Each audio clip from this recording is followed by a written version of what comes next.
Bonjour, bonsoir, chères toutes, chers tous. Heureux de vous retrouver dans cette nouvelle capsule. Cette nouvelle capsule, je la dédie à une entité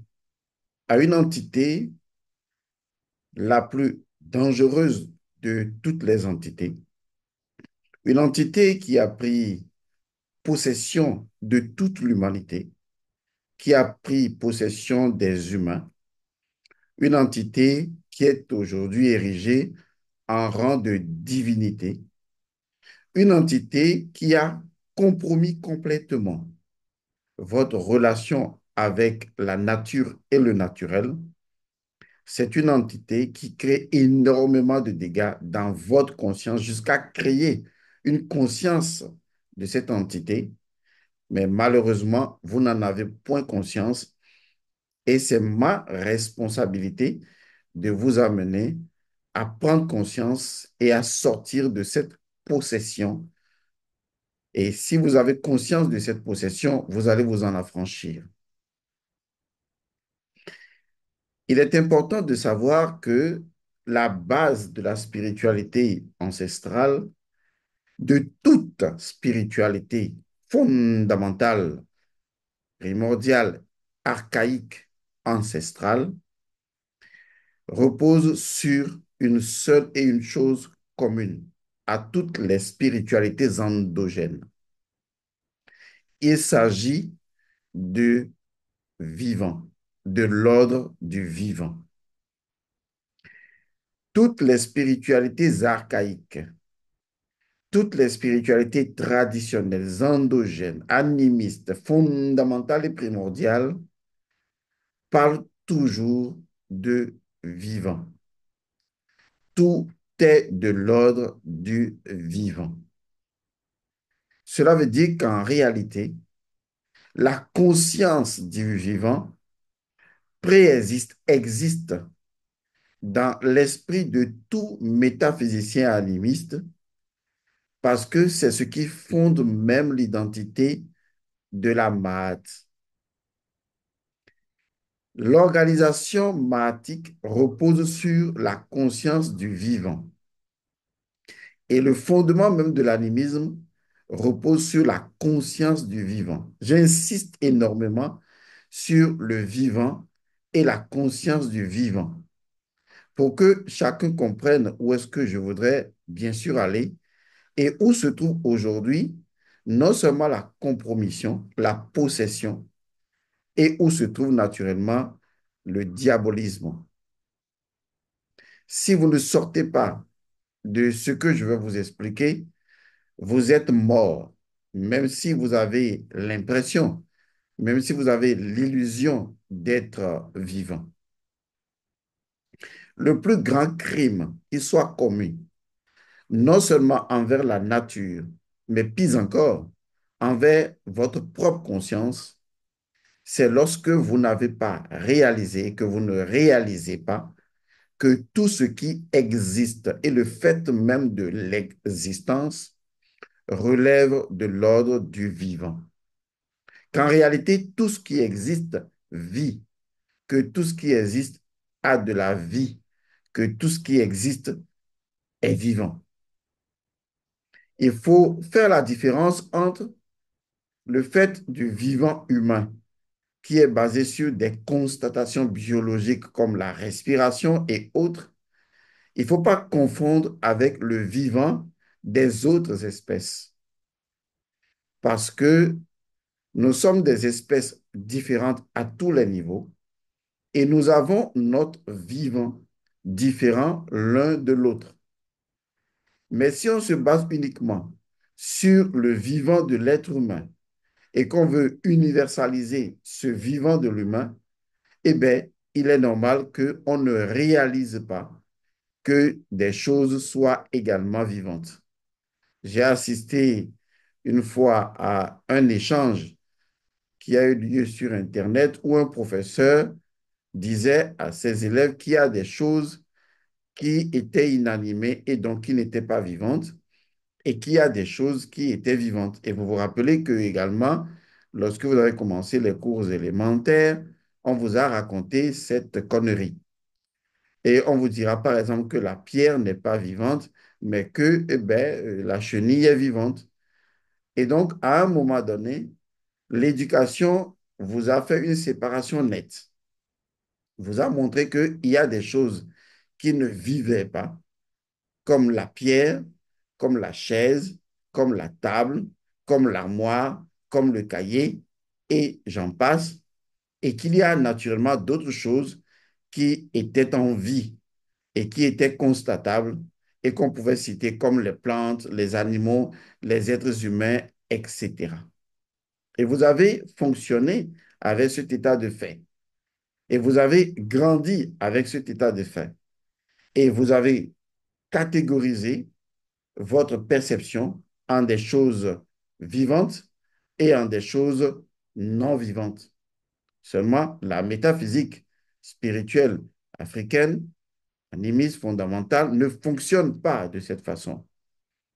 Son principe fondamental, basé sur la préexistence, à savoir que tout existant préexiste à sa propre existence, exprime le fait que l'existence en elle-même est un mouvement vers un état de manifestation, de tangibilité, mais qui provient d'un être, c'est-à-dire d'une essence ou d'une identité dont la vie ou la vibration a permis la création de l'existence.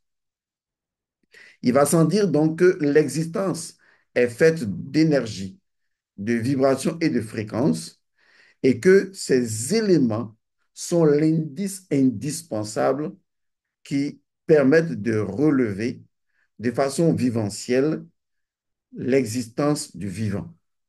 Car tout ce qui vibre, tout ce qui est vibration, donc l'action de vibrer, vient naturellement de la vie.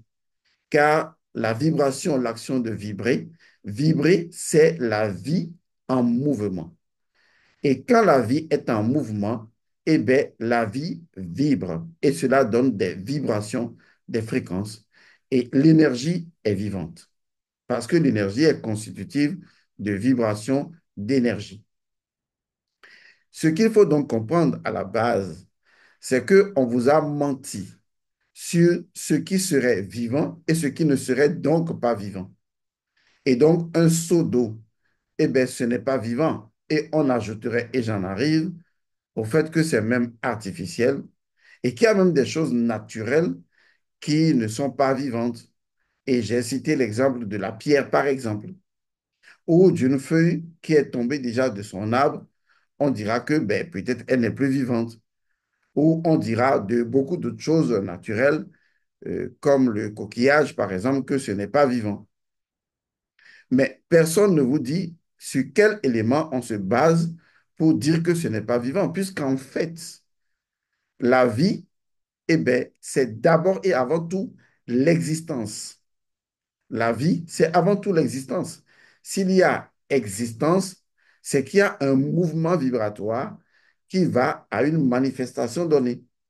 Et donc, si une chose existe, selon la spiritualité ancestrale, si une chose existe, elle est d'office vivante, par le fait qu'elle est constituée d'un certain, enfin, d'un ensemble d'atomes, on va le dire comme ça, d'un ensemble d'interactions énergétiques capables de maintenir ce qu'on appelle la structure de l'événement ou de la chose.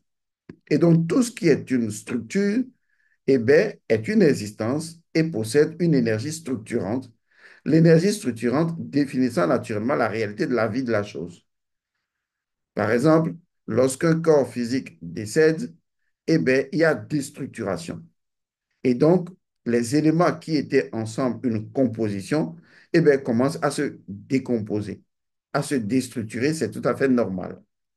De la même façon, lorsque vous prenez par exemple un coquillage ou une pierre, cela a une structure. Cela veut dire que cela répond d'un ordre, bien sûr. Et là où il y a un ordre précis dans quelque chose, c'est-à-dire lorsqu'il y a une structure, c'est qu'il y a une intelligence structurante. Ici, naturellement, ce qui permet la structure d'un existant, c'est l'énergie de vitalité, le K. Il va sans dire alors que tout ce qui existe et qui est structuré ou qui a une structure, sa structure lui vient d'une énergie structurante. Cette énergie structurante sera donc l'identité l'identité énergétique qui permet justement de maintenir une cohésion au sein de la structure. Donc, une pierre, elle est une pierre, je peux la tenir, c'est une structure, il y a une cohésion dedans. Vous voyez? Et donc, cette cohésion est maintenue par une énergie structurante qu'on appelle le K et qui constitue la vie ou la vitalité de l'élément, vitalité n'étant que l'expression de la vie. Tout ce qui existe donc pour la tradition animiste est vivant, mais pas de la même vie que l'être humain. Et d'ailleurs, la vie, dans son illimité, dans son infinitude, n'a pas à être circonscrite dans une expression uniquement humaine. La vie est illimitée, infinie, pure et parfaite, immortelle, transcendante, et elle peut s'exprimer en une infinité de formes qui ne relèvent même pas de la compréhension humaine. Et je m'en vais vous dire et vous poser la question de savoir, est-ce qu'un atome est vivant? Alors, si un atome est vivant, et je dis bien si un atome est vivant, vivant selon la nature, structure de l'atome, ça veut dire que tout ce qui est né de l'atome ou tout ce qui est constitué d'atomes est naturellement vivant. Vous voyez, déjà à la base, au niveau de la spiritualité ancestrale, on amène l'individu à faire la culture de la conscience du vivant, de telle sorte que tout ce qu'il voit, tout ce qu'il touche, tout ce qui le touche, il le considère, non pas qu'il le considère, il le voit, et c'est l'évident, il voit que la chose est vivante parce que la chose est animée. Vous voyez, tout ce qui relève de l'animation relève du vivant. Parce que pour qu'il y ait animation, il faut qu'il y ait une énergie qui l'anime.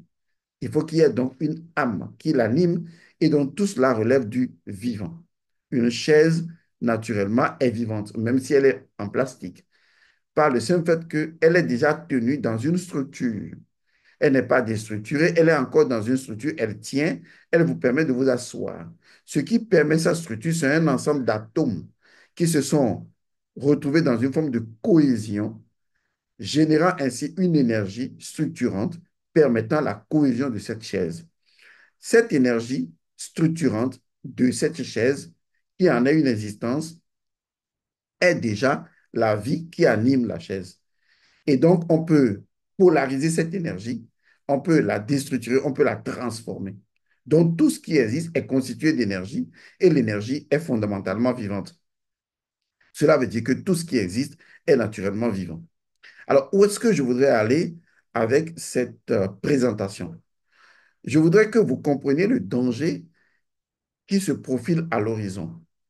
Parce qu'aujourd'hui, avec la venue de la conscience occidentale, il est né une autre entité, une entité pernicieuse, une entité de ruse, une entité diabolique, une entité qui est associée au nombre 666, une entité qui vous détruit les neurones, qui vous corrompt, qui vous fait entrer dans des compromissions auxquelles vous n'avez même pas conscience.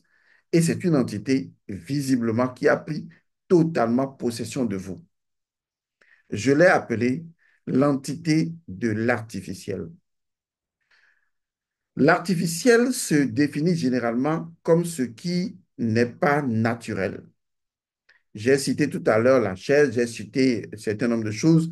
Je peux citer l'avion, citer des trucs. On considère tout cela comme étant artificiel.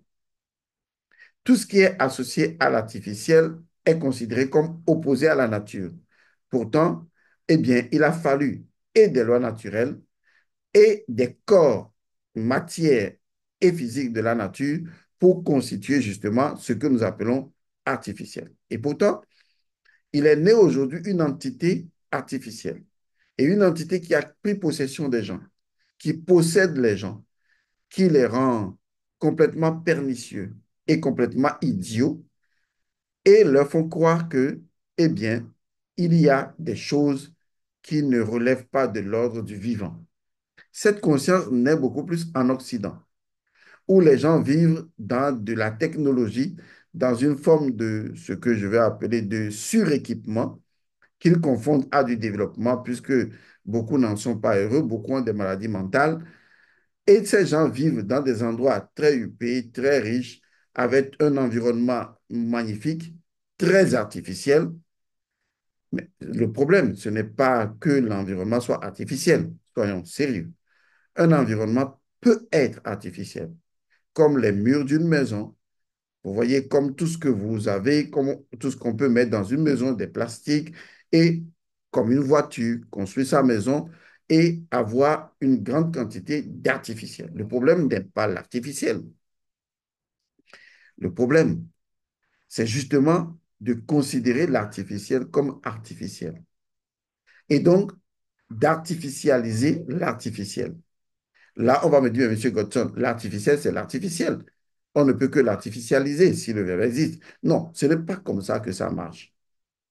Parce que plus vous allez artificialiser les choses, plus vous allez considérer les choses comme étant artificielles, il arrivera un jour où vous-même, vos relations, vos interactions vont devenir tellement plus artificielles que vous ne verrez plus du vivant dans quoi que ce soit.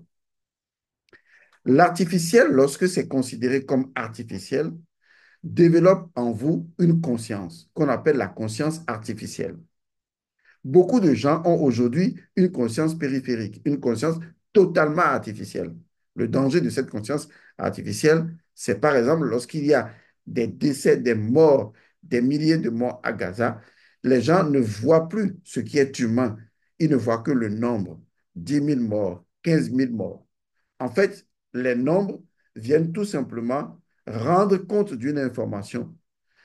Les gens sont déconnectés sympathiquement de cette information, mais les gens, ils sont reliés artificiellement, puisque les canaux d'information sont artificiels, eh bien, ça ne touche plus personne. L'artificiel tue la connexion stonienne que nous avons avec le tout.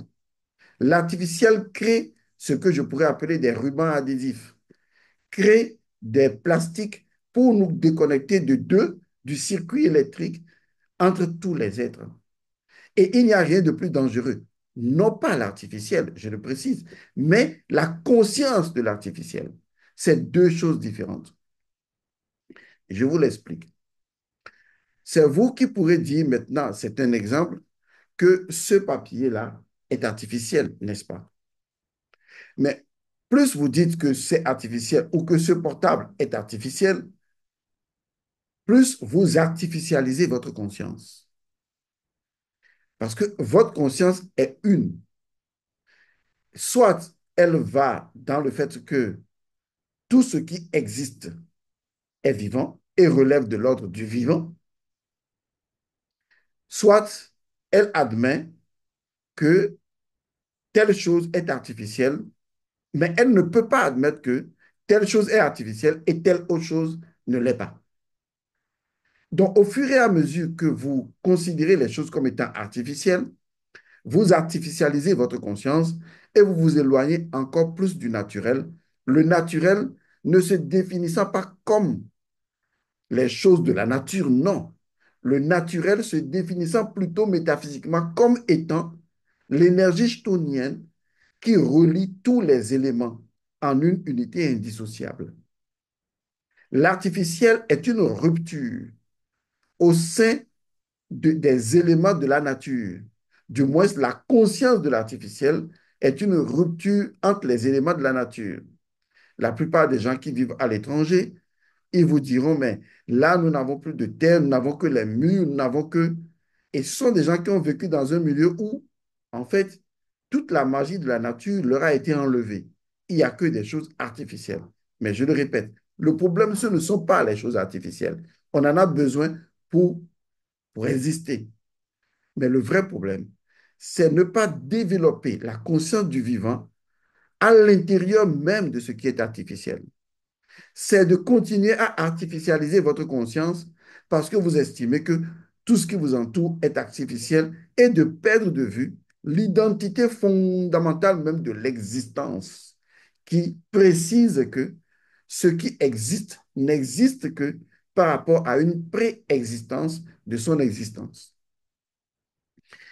Ignorer que tout relève de l'ordre du vivant consiste à développer une conscience artificielle. Lorsqu'on développe une conscience artificielle, on commence alors à artificialiser nos neurones. Et ce que vous voyez derrière cette image-là, je ne l'ai pas choisi par hasard, je l'ai choisi avec intelligence. C'est parce que les hommes sont déjà en train de créer des neurones artificiels. Cela veut dire qu'à un moment donné, la conscience des humains a évolué à un tel point que, eh bien, ils créent puissamment des éléments artificiels. L'artificiel étant même classifié sous le vocable du nombre 666. Et c'est ce que tout le monde exploite aujourd'hui. C'est-à-dire, non pas l'artificiel en soi qui serait un danger, mais la conscience artificielle qui se développe sur cette planète. Et cette conscience artificielle fait que plus rien de naturel ne circule dans notre conscience. Même les gens qui s'exposent à travers les réseaux sociaux ne veulent plus être naturels. Les hommes ne veulent plus être naturels. Les femmes, pire encore, ne veulent plus être naturelles. C'est comme si aujourd'hui, le naturel les dérange. Et ils sont sidérés par la beauté de l'artificiel. Et ils ont développé un amour, une passion, une dépendance incroyable pour l'artificiel. Et leur conscience a été artificialisée. Et c'est là le pire. Parce que quand ils remarquent l'artificiel, ils ne voient pas l'artificiel comme étant quelque chose de vivant. Vous allez me demander où se trouve le danger.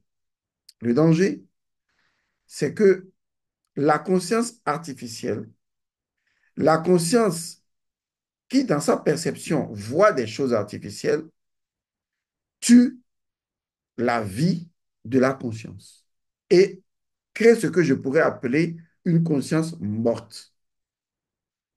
C'est-à-dire qu'en fait, dans cette conscience, le vivant a cédé sa place à l'artificiel.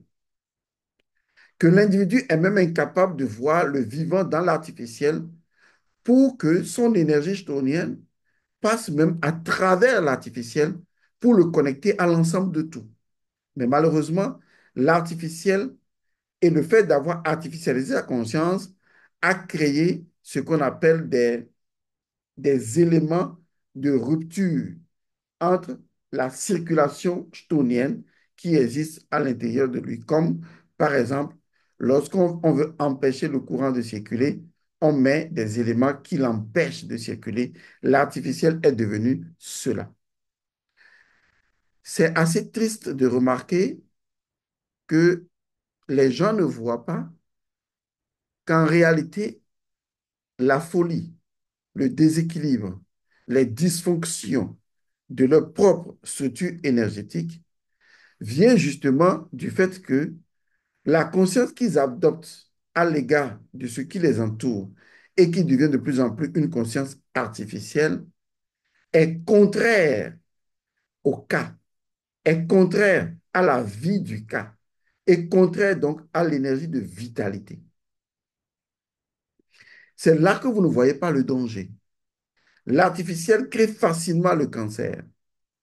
L'artificiel crée facilement des distorsions dans votre corps, les kystes, les fibromes. L'artificiel crée des dégâts à l'intérieur de la circulation énergétique de votre corps biologique. Pourquoi? Parce qu'en adoptant l'artificiel, en transformant votre conscience en conscience artificielle, vous avez créé un blocage.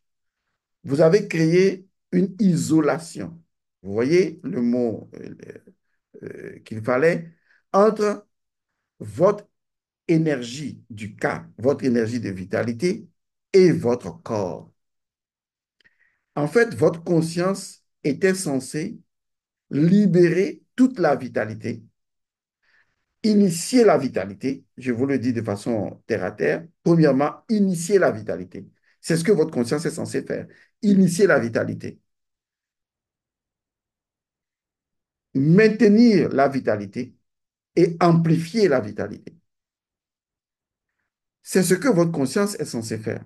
Initier la vitalité veut dire que votre conscience doit être ancrée dans la conscience du vivant, dans la conscience selon laquelle tout ce qui existe est de l'ordre du vivant, que tout est vivant, absolument tout. C'est ainsi que votre conscience initie le vivant, initie la vie, initie la vitalité à l'intérieur de tout ce que votre conscience touche. Mais quand vous considérez que ceci n'est pas vivant, votre conscience, pour elle, elle considère alors que tout cela n'est pas vivant et il se crée un conflit entre ce qui est vivant et ce qui n'est pas vivant à l'intérieur de vous.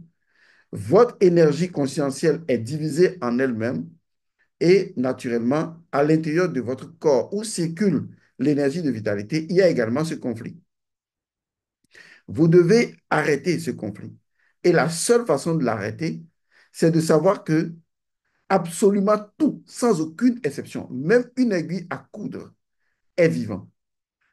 Pas la même vie que vous, mais la vie comprise comme étant manifestation. Car tout ce qui peut être manifesté possède alors les atomes, les énergies, les vibrations capables de sa manifestation. Et ce sont les vibrations qui sont l'indice du vivant. Car les vibrations proviennent de la vie. Et là où il y a vibration, il y a vivant. C'est comme ça marche. L'aiguille n'a pas besoin de respirer pour qu'on dise que l'aiguille est vivante. C'est d'une absurdité incompréhensible que l'homme ne comprenne pas le principe premier de la vie et que la vie ne peut pas se limiter simplement à un phénomène biologique respiratoire, mais qu'en fait, la vie se trouve déjà au cœur des atomes et les atomes n'ont pas de poumons pour ça. Et ça, c'est un élément important. Comment initier la vie? Votre conscience doit tout le temps initier la vie. Tout le temps initier la vie. Deuxième chose, votre conscience, notre conscience doit maintenir, garantir la vie. Garantir la vie, promouvoir la vie. Votre conscience doit être concentrée sur la vie. Lorsque vous voyez votre chambre à coucher, le bâtiment fait de murs en béton ou en carton ou même tout ce que vous voulez, que voyez-vous? Il se pose devant vous un défi à relever. Est-ce qu'en ce moment, votre conscience perçoit l'artificiel ou votre conscience perçoit le viventiel? Et enfin, la conscience doit amplifier la vie, amplifier la vitalité de tout ce que vous appelez objet ou tout ce que vous appelez sujet. Et donc, quand vous êtes dans votre chambre et que vous voyez votre mur, votre conscience doit appréhender le mur comme une réalité vivante, parce que le mur est vivant, parce que le mur vibre. Et selon la loi d'Atum, tout ce qui vibre est vivant. La goutte d'eau vibre, c'est vivant. Le feu vibre, c'est vivant. Absolument tout ce qui vibre est vivant. Lorsque je joue ma guitare et que le son sort, la corde qui vibre est vivante, le son est vivant. Il faut que vous changiez votre conscience du vivant pour comprendre le niveau viventiel auquel votre conscience doit s'élever pour sortir de l'artificiel. Car si votre conscience est piégée par l'artificiel, alors vous êtes possédé par une entité artificielle. Et si vous êtes possédé par une entité artificielle, votre conscience meurt. Vous êtes incapable de percevoir la vie qui circule partout et en toutes choses. Aujourd'hui, toute personne qui veut approcher la spiritualité ancestrale doit régler ce dilemme. Je ne peux pas le régler pour vous. Vous devez le régler définitivement pour vous. Si vous ne le réglez pas, alors vous ne réussirez absolument aucunement en spiritualité ancestrale. Lorsque j'avais fait une présentation à l'Université de Lomé, j'ai été clair là-dessus en présentant la métaphysique de la nature que j'ai appelée l'animisme.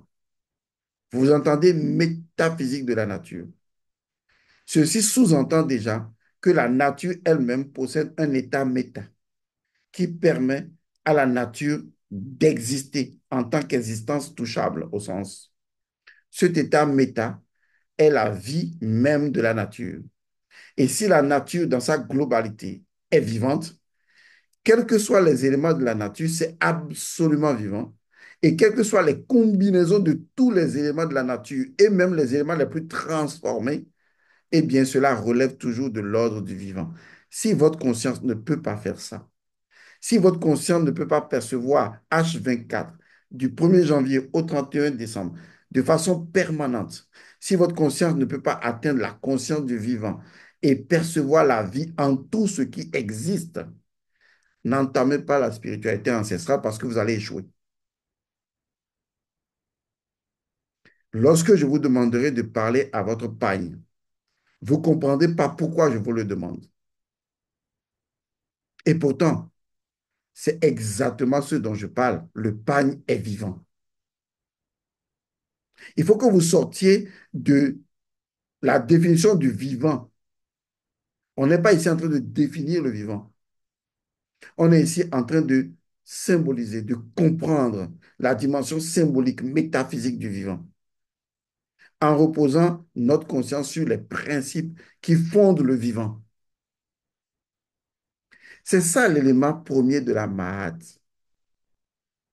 C'est pourquoi déjà la Mahat a toujours présenté toutes les choses qui existent comme étant des Nechero. C'est-à-dire que vous prenez la rivière, que vous prenez le feu, que vous prenez, il y a déjà une entité vivante derrière. Les différentes combinaisons de ces éléments donnent lieu également à des Nechero. Parce que l'Égypte antique a voulu nous amener à comprendre que derrière toute manifestation, il y a du vivant. Et que s'il n'y avait pas de vivant, il n'y aurait pas de manifestation. Et que la manifestation est le témoin dans son mouvement, puisque toute manifestation est forme et mouvement. Toute manifestation est la preuve absolue que l'élément source de sa manifestation est de l'ordre du vivant. Donc, le tissu que je porte là, ce que je porte là, c'est du vivant. C'est vivant. Il faut que votre conscience revienne au vivant, que vous voyez le vivant partout et que dans votre chambre aux États-Unis, il n'y a que de l'artificiel, des lampes, mais en fait, tout est vivant. Vous leur parlez, vous communiquez avec. Sinon, un jour, est-ce que vous savez ce qui va se produire? Vous allez tellement développer la conscience de l'artificiel que ça va créer des isolations et des ruptures dans plusieurs parties et compartiments de votre circulation énergétique, que la seule chose qui va rester pour vous dans votre propre conscience, et je vais vous dire cette chose, et vous allez en souffrir encore et encore, c'est tout simplement les formes diverses de folie. Vous allez commencer à devenir fou. Oui, parce qu'il y aura tellement de contradictions énergétiques en vous, d'entités contradictoires qui seront nées de plusieurs isolations que vous allez être possédé par des entités artificielles. Aujourd'hui, beaucoup de gens sont possédés par l'artificiel. Ils ne crient que par l'artificiel et leur conscience est morte. Leur conscience est devenue artificielle. Est-ce que vous êtes prêt à entamer le chemin de la spiritualité ancestrale? Ça, c'est l'élément de base. Si vous ne réglez pas ça, sortez de la spiritualité ancestrale. Si vous êtes incapable de voir que le rideau de votre chambre est vivant, que la télévision est vivante, que votre armoire est vivante, que votre lit est vivant, si vous n'avez pas cette conscience du vivant, alors sortez purement et simplement de la spiritualité ancestrale. C'est une perte de temps pour vous. Parce que pour pouvoir demain faire un rituel de purification au niveau du lit ou un rituel de purification pour votre chambre, comment est-ce que vous l'opérez, ce rituel de purification? Parce que les choses ne peuvent être purifiées que parce qu'on a la conscience que les choses sont vivantes. Autrement, vous ne pouvez pas les purifier. Ça veut dire que les choses ont une mémoire, que les choses retiennent de l'information. Si je purifie ma chambre, c'est que ma chambre a une mémoire qui retient de l'information. Cela veut dire que l'information spirituelle vibratoire de ma chambre a une influence sur moi. C'est pour ça que je veux purifier ma chambre. Cela veut dire qu'il y a une interaction vibratoire à l'intérieur de ma chambre et que je veux purifier. Et donc, on est là au cœur même de la vibration de la chambre. Et peut-il y avoir vibration d'une chambre? Une chambre peut-elle vibrer si elle n'était pas énergie et si elle n'était pas vivante? La vie est énergie.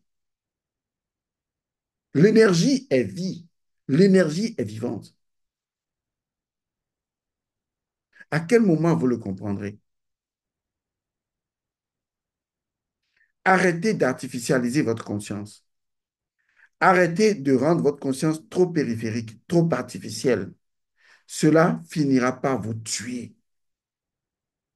Cela vous fera raisonner maladroitement parce que vous ne saurez absolument pas ce que vous dites.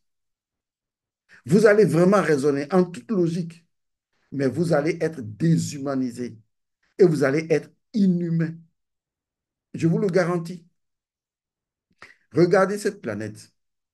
Les êtres humains sont devenus inhumains, non pas parce qu'ils l'ont choisi, mais parce qu'en réalité, ils ont choisi quelque chose. Et ce quelque chose avait déjà fait un choix pour eux. Ils ont choisi la sidération, la vénération, l'adoration de l'artificiel. Ils ont placé l'artificiel partout. Et pour eux, l'artificiel est manipulable. L'artificiel n'a pas de vie en soi. Et cette conscience artificielle très largement développée a fini par tuer la petite voix intérieure en leur conscience, qui est la voix de la conscience du vivant. Voilà où nous en sommes. Aujourd'hui, on peut lancer des bombes à une distance. Ça fait bon quelque part, on dit 200 morts. Ça ne veut rien dire à la personne qui l'a lancé. Sa conscience est artificialisée. La bombe même a plus d'importance pour lui que les gens que la bombe tue. Donc vous voyez qu'en fait, le vrai problème de la politique aujourd'hui sur cette planète, c'est la perte de la conscience du vivant. Vous aurez beau faire la morale aux gens, vous aurez beau essayer de leur expliquer qu'ils ne sont pas dans la vertu, mais ils ne réaliseront pas ce qu'ils font parce que leur conscience a déjà été artificialisée. Leur conscience est devenue machine. Leur conscience est devenue objet. Pendant que tout ce qui est objet dans la nature est vivant, eux, ils sont restés dans l'artificiel en se disant que les choses ne sont pas vivantes. Pour finir, je vais vous dire que c'est ce qu'on appelle le premier meurtre. Votre conscience a tué la vie. Et aujourd'hui, beaucoup de consciences ont tué la vie. La vénération, la sidération, l'adoption de la conscience artificielle a tué la vie. Parce que cela a tué le seul élément de reconnexion à toutes les vies de cette planète Terre et au-delà. Cet élément, c'est la conscience du vivant. Je vous remercie d'avoir suivi cette capsule. J'espère qu'elle aura écho en vous pour les gens intelligents et que vous commencerez à faire attention et à développer la conscience du vivant. Paix et bénédiction à vous. Merci.